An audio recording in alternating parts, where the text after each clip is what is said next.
My name is Eli. I was chosen for a mission that no one else wanted. They said it was important. They said I was ready. But they didn't tell me everything. They just smiled, handed me a sealed file, and sent me up. The station they assigned me to wasn't near Earth. It floated near a dead planet on the edge of something called the Rift. It wasn't a black hole. It wasn't a wormhole either. Scientists didn't know what it was. They just knew it wasn't right.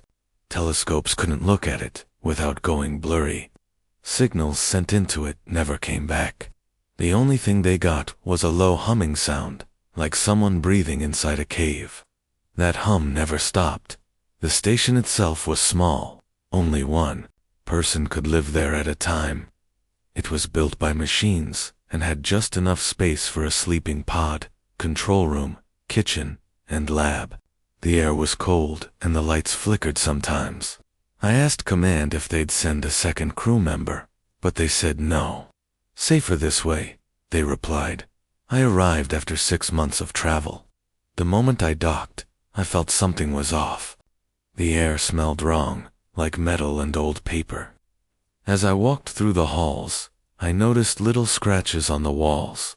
Long, thin lines, too straight to be random, but too many to count. I asked the station's AI, named Cora, if the place had seen damage. She paused before answering. No external damage recorded. All systems stable.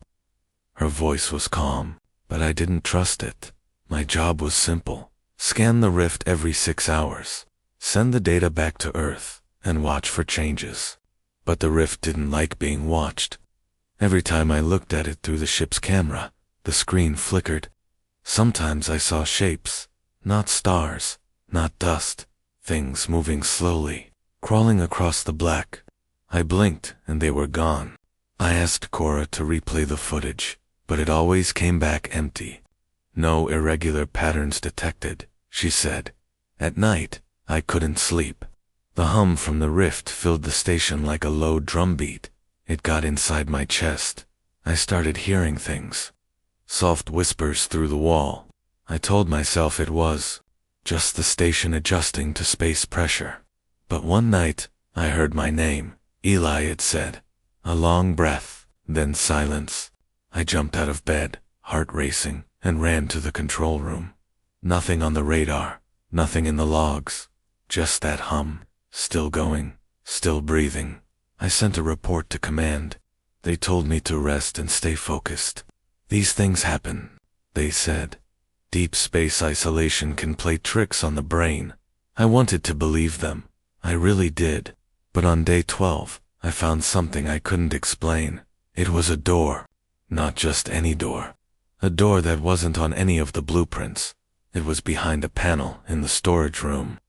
I only found it because the lights flickered and I dropped a food pack. It rolled behind a crate, and when I reached for it, I saw a handle sticking out of the wall. I pulled it. The metal panel slid open, and there it was. A round door. No markings, no lock, just cold steel. I asked Cora about it. No such area exists, she said. I scanned it. Nothing. I knocked. No sound. I didn't open it. Not yet. The next day, I went back. The door was gone. I stared at the wall for hours. I peeled back the panel again, but now there was just solid metal behind it. No seam, no handle, nothing. I even took photos, but when I looked at them later, all I saw was static. I didn't know what was real anymore. Then came the log. Cora alerted me that new data had been recovered. It was an old transmission from another mission. A crew of 3 had been sent near the rift 10 years ago. Their ship vanished. The log was only 2 minutes long. It was audio only. I hit play at first. There was just static. Then a voice. Shaky, terrified. A woman. We shouldn't have come here. It's not just a hole. It's watching us. It knows we're here. Then screaming. Loud. Sharp. Then silence. I couldn't sleep after that. Every time I closed my eyes, I saw shapes in the dark. I heard footsteps in the hallway. I started leaving the lights on. On day 20, the lights went out. Not a blink, not a flicker, just complete darkness. I grabbed a flashlight and rushed to the control panel. Cora was silent. No response, no hum, just the sound of my breathing and the pounding of my heart. I tried rebooting systems, but the screen just glowed red. One word appeared: listen. Then, the power came back. I called Earth. No reply. Just the hum again. Louder this time, almost like a voice. Like someone whispering through a tunnel. That's when I knew something was wrong. Not just with the station, not just with the rift, but with me. Because when I looked in the mirror, I saw my reflection blink twice, even though I hadn't. And behind me, a shape moved. But when I turned around, the room was empty. I told myself it was a dream, but I hadn't slept in 4 days. The mission was called Echo Reach. It wasn't public. Not even most governments knew. Only a small group of top scientists and military officers were involved. They believed there was something beyond our universe. Something different. Something strange. A ripple had appeared in space, like a tear in the sky. The scientists didn't create it, but they had found it, and they wanted to send someone through. I was chosen because I had done long missions before. I could stay calm when things got weird. They trained me for 2 years. I didn't know the full truth until the day before launch. That's when they told me the ripple wasn't just a tear, it was a portal to somewhere else. A place that did not follow our rules. Time, gravity, sound, everything could be different there. They showed me photos from probes. The images didn't make sense. Landscapes that twisted up like paper. Skies that were bright red, but cast no shadows. Shapes that looked alive, but weren't moving. And the sounds they recorded, sounds that made no sense. Some scientists who listened too long started getting sick. One of them lost the ability to speak. Still, they believed it was worth exploring. They built my pod to handle the unknown. It was small, just big enough for me to lie down. They packed it with cameras, sensors, and an emergency return trigger. But once I went through the portal, there was no turning around. The return only worked if the portal stayed open, and they weren't sure it would. The launch was silent. No cheering crowd. Just a few cold faces in a control room. I gave a nod. They gave me a signal. And the countdown began. 10, 9, 8. I stared at the swirling rip in space. It looked like oil on water, spinning slowly. A deep hum shook my bones. 3, 2, 1. My pod shot forward. Time slowed down. Everything stretched and bent around me. Colors I had never seen before filled the window. My chest felt heavy. Then, suddenly silence. I was somewhere else. At first, everything was dark. I thought I had blacked out. But no, my eyes were open. There was no light, just a thick gray mist. The pod sensors couldn't detect anything. No gravity, no air, no temperature. It was as if the pod was floating in nothing. Then I saw something. A shape, far away. It was moving, but not like anything I'd ever seen. It twisted and stretched, like smoke, underwater. It had no face, no limbs, no color. Just a shifting body, flickering in and out of sight. I turned on the main light. Big mistake. The light didn't shine like it should. Instead, it bent. It curved around me like a bubble. The shadows that formed on the walls looked wrong. They moved when I didn't. They seemed to twitch and crawl, even though I was still. A voice came through my headset. But it wasn't from mission control. It didn't sound human. It sounded like my own voice, speaking backward. One of you has been here before. I froze. I hadn't spoken. The mic was off, but I heard it clearly, right next to my ear. Then it repeated itself, but this time, it sounded like a child whispering. I looked back at the shape. It was closer, and there were more now. Dozens, all drifting around my pod, slowly circling. Each one moved in ways my brain couldn't process. It hurt to look at them too long. My head started to spin. I pressed record. I needed to get data back to Earth. I needed proof. But the pod's systems were glitching. The temperature gauge showed infinity. The clock said AY. My oxygen levels were stable, but I wasn't breathing. I reached for the emergency trigger, but my hand didn't move. It was like the pod had frozen. Or I had. I could still see, still think, but I couldn't move my body. That's when I saw it, right in front of me, on the inside of the pod's window. A face, not outside. Inside it was blurry, like fogged glass. But it was there, pale eyes, hollow mouth, staring at me. I blinked. It blinked back, but my reflection hadn't moved. The voice returned. This is not your place, but it is ours. Then, all the lights went off. The pod was dead. Total darkness again. Only the soft sound of breathing remained. But it wasn't mine. I was no longer alone.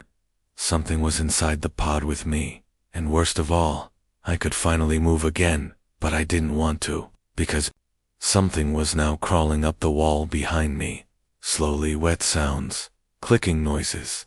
My screen flickered once. Transmission lost. The deeper we went, the stranger everything became.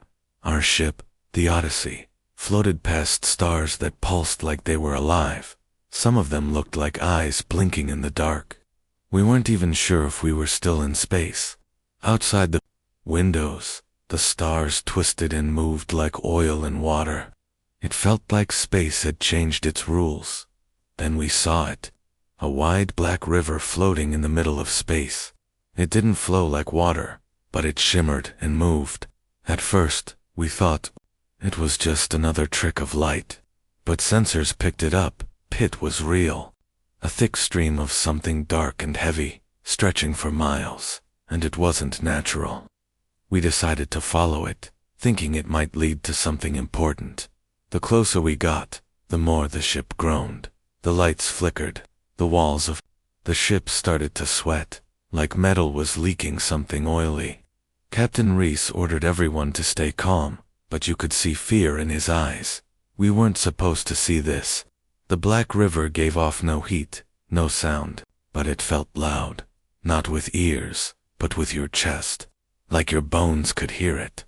Suddenly, the ship's AI stopped talking. It didn't go offline, it just went quiet. Then it spoke again, but in a voice none of us had programmed. It was our navigator, Leanne's voice. Even though she was standing right next to us, the AI said, "You are being watched." Leanne froze. Her hands shook. She whispered, "I never said that." We turned the ship's lights on full, but that made things worse. The black river reflected our lights, and for a second, we saw faces in it. Not human faces. Long, stretched, wrong. Their eyes were too wide, and they didn't blink. They just stared. Nobody spoke after that. We turned the lights back down. At the far end of the river was something massive. A giant black tower, floating in space, with no support, no base. It wasn't made of metal or rock. It looked like it was made from the same stuff as the river. The tower had no windows, no doors, but it was humming. Not with sound, but with something else. Something in our heads. Every crew member heard a whisper. A different whisper for each person. Some heard names, others heard screams. One crewman, Dax, broke down. He said the tower showed him a world where we all died, one by one. He saw us trapped in the ship, starving. He saw himself trying to claw his way out through the airlock. We tried to calm him down, but he locked himself in the engine room. A few minutes later, everything went dark. No power, just silence. We floated dead in space for 13 minutes. In that time, our oxygen dropped by 11%. Gravity flickered on and off. It felt like something had its hands on the ship, spinning it slowly, examining it. I swear I saw movement outside the window. Something long and thin, dragging itself across the hull. But when I looked again, it was gone. The power came back, on by itself. Nobody touched anything. Dax was gone. The door to the engine room was wide open, but he wasn't there. Not even his suit. Only his voice remained, playing on a loop through the ship's speakers. It's not a river. It's a mouth. We didn't sleep that night. None of us could. Something in our heads kept buzzing.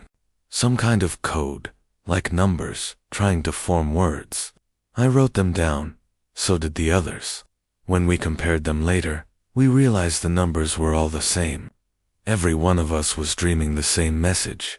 Feed us truth, or feed us flesh. That was when the captain said we needed to leave.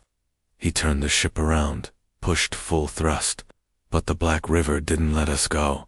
It bent, it moved with us, like it was alive, like it didn't want to lose us.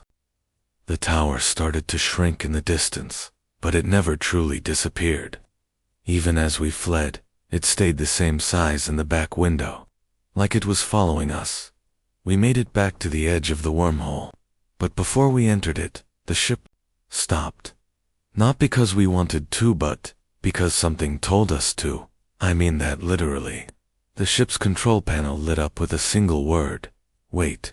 We didn't know if it was the AI, the tower, or something else.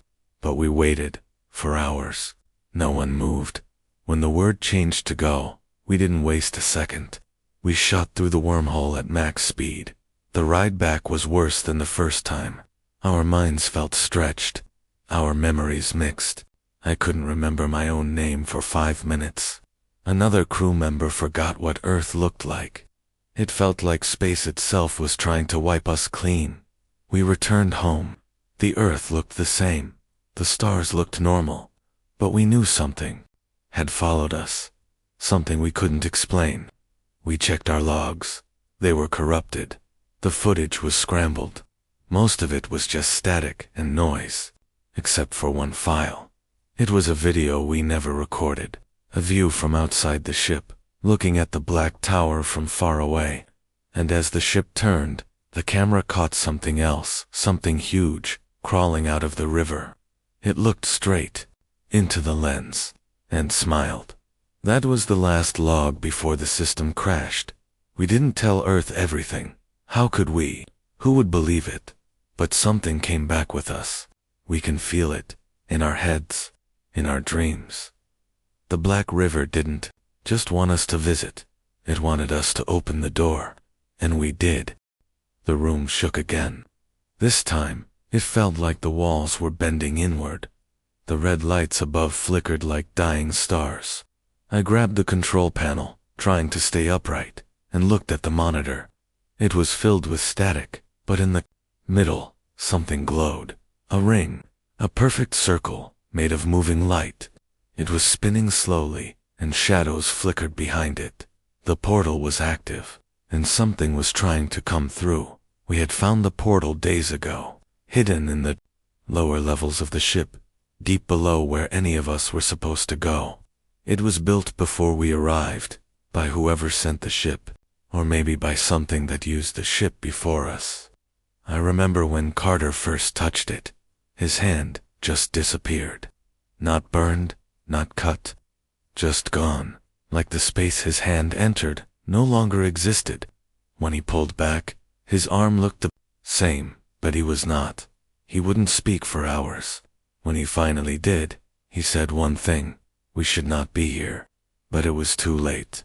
The portal had already begun to open, even if just a little. Strange sounds filled the halls, whispers in languages we couldn't understand. Cold spots moved through the air. Sometimes the lights would flicker, and our reflections wouldn't match our movements. The portal didn't just connect to places. It broke the rules of reality. It bent time, bent minds, bent everything we thought we understood. We tried sealing it off. We welded doors shut. We flooded the chamber with coolant. We even shut down power to that whole section of the ship. None of it worked. The portal kept glowing, spinning slowly, calling to us. It wanted us to come closer. Then one day, Jensen went missing. He had been on night watch. The cameras near the portal stopped working at exactly 2:13 a.m. when they came back online. He was gone. We searched for him for hours, yelling into the halls. But the only thing that answered was an echo that didn't sound like us. After that, the rest of us started to change. We couldn't sleep. Our dreams were filled with dark corridors and things with too many eyes. One morning, I found Ramirez standing outside the sealed door, just staring at it. He didn't blink. I pulled him away, but he said, "It talks when you listen." I asked what it said. He looked at me and whispered, "It wants to come home." That night, I checked the portal again. The room was freezing cold. Frost covered the walls, even though the heaters were still on. And in the middle of the room, floating just above the floor, was something new. A shape. It looked like a man, but wrong. His arms were too long. His body shimmered like heat waves. He didn't move, just hovered in place, staring straight at the camera. I ran back to the control room and locked every door. One by one, systems began shutting down. First the lights, then the air filters, then the engines. The ship was going silent, dead in space. And the portal kept growing, now pulsing like a heartbeat. Each pulse made my head feel like it was splitting in two. I don't know where the others are now. Maybe they're still out there, lost in the halls. Or maybe they went through. Maybe they were pulled in. I've sealed myself in the command deck. It's the only place left with power. I can still see the portal through the ship's internal cams. It's wide open now. On the other side, I see a place that looks like space, but twisted. Stars move like insects. Planets blink like eyes. And there are things watching, waiting. I've stopped eating. I don't trust the food anymore. I don't trust the water. Sometimes I hear voices in the walls. They say things I almost understand, like words from dreams I've forgotten. One voice sounds like Carter, another sounds like me, but I'm the only one here, I think. The portal doesn't need us to walk into it anymore. It's leaking. It's pushing its world into ours. The air is colder. The shadows are darker. Time feels strange. I blink, and hours pass. I speak, and the sound echoes back in reverse. The ship is no longer in space. Or maybe space isn't what it used to be. I keep recording logs. Not that anyone will hear them, but maybe, just maybe, if someone finds this ship, if someone finds this message, they'll know. Don't open it. Don't go near it. Seal it. Burn it. Leave it drifting in the dark. We came here looking for knowledge.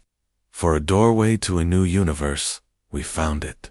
But some doors are not meant to be opened. Some places are not meant to be seen. The portal is not a machine. It's a mouth. And it's hungry.